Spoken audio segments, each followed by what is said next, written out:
If you have these little small fridge and somehow your fridge stopped working, this video is just for you.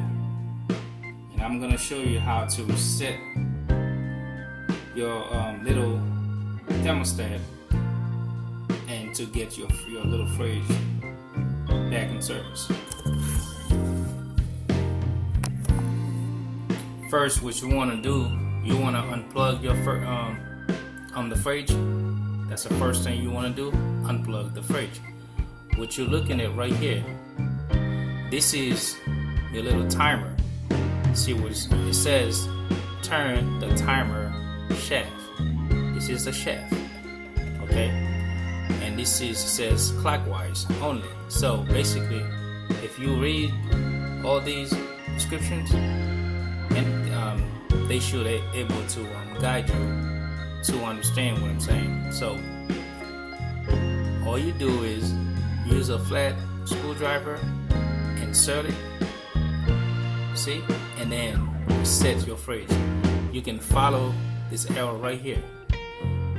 You're not supposed to turn it the opposite. You're supposed to turn it as it goes.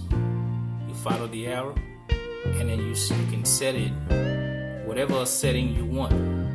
Okay, I believe if you set it on 12, and I don't know how long, how many days, or how many months is that gonna be, but usually I set mine all the way on 18, and mine been set for at least a few years, and I have not again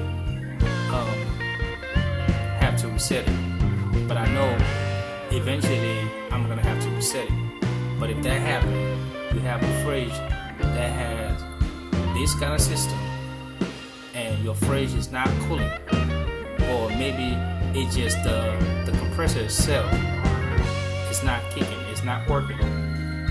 Unplug your fridge and come in the back of the fridge and just reset the timer.